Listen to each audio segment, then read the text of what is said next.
Bon, aujourd'hui, on se lance dans une plongée assez fascinante.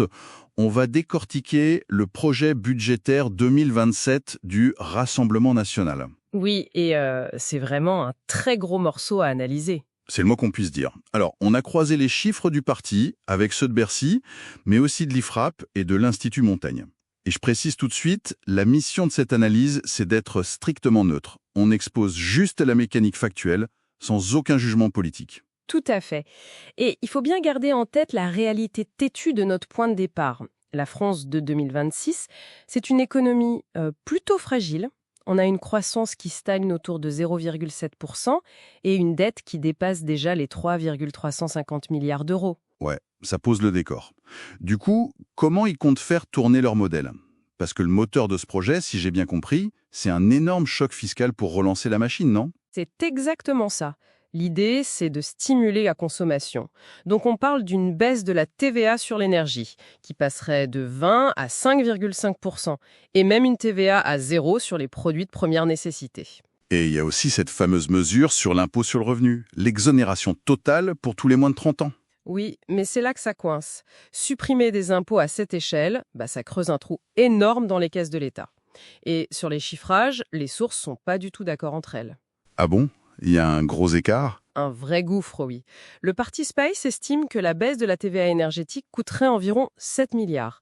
Mais Bercy évalue la facture à 17 milliards d'euros sur une année pleine. Et il souligne un truc important, rien ne garantit que les fournisseurs d'énergie répercutent vraiment cette baisse sur nos factures. Donc l'État perd des milliards et le consommateur voit pas forcément la différence. C'est un peu comme appuyer sur l'accélérateur tout en siphonnant le réservoir. Et puis, cette histoire de cibler les moins de 30 ans, je trouve ça fou. Un jeune banquier d'affaires de 28 ans ne paierait plus rien, pendant qu'un ouvrier de 50 ans continuerait de payer plein pot. C'est ce qui est fascinant ici. Juridiquement, c'est un risque majeur. Le Conseil constitutionnel veille jalousement à l'égalité devant l'impôt. Faire une différence de traitement juste sur l'âge, c'est la certitude d'une censure. C'est inconstitutionnel en l'état. Donc on a des recettes qui s'effondrent et un gros mur juridique. Mais attendez, s'ils ont moins de recettes, comment ils financent les dépenses sociales?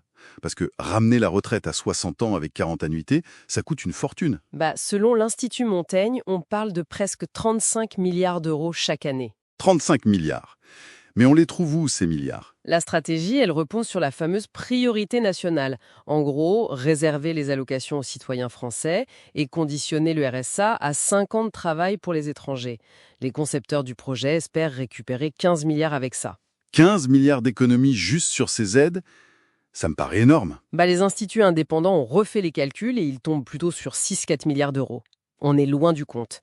En plus, la jurisprudence interdit de priver des étrangers en situation régulière d'aide sociale de survie. L'aspect vraiment intéressant là-dedans, c'est qu'il faudrait carrément passer en force et contourner le Conseil constitutionnel. Exactement. Ce qui exigerait de changer la Constitution, probablement par référendum, avec toutes les lenteurs que ça implique. Et cette volonté de rupture, elle touche aussi l'État lui-même. J'ai vu qu'il voulait privatiser l'audiovisuel public pour gagner 2,8 milliards, mais nationaliser les autoroutes. Sauf que le coût initial fait peur, on parle de 40 milliards d'euros. Oui, parce qu'il faut indemniser les sociétés concessionnaires. L'État peut pas juste récupérer les clés, il faut racheter les contrats.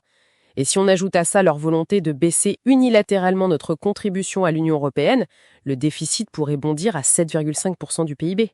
7,5%, ça fait 71 milliards de déficit supplémentaires par an. J'imagine que les marchés financiers vont pas rester les bras croisés face à ça. Ah, c'est clair, si on relie ça à une perspective plus large, la sanction serait immédiate. La note de la France baisserait sans doute vers A-.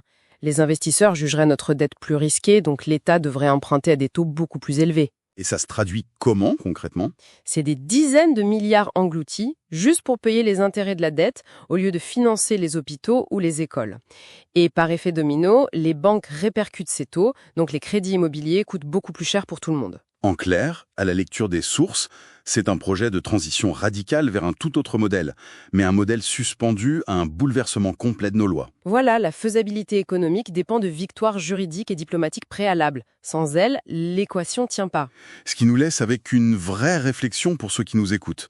Modifier les traités européens, ça exige l'unanimité. Et changer la Constitution, ça prendrait des années. C'est un processus extrêmement long, oui. Du coup, la vraie question à se poser, C'est de savoir ce qui se passerait concrètement pour notre économie pendant cet entre-deux chaotique. Une période où les marchés paniquent déjà face aux annonces, mais où l'État reste paralysé par les règles actuelles. On risque fort de subir le choc financier bien avant de voir le moindre début de réforme. Voilà de quoi nourrir pas mal de réflexions.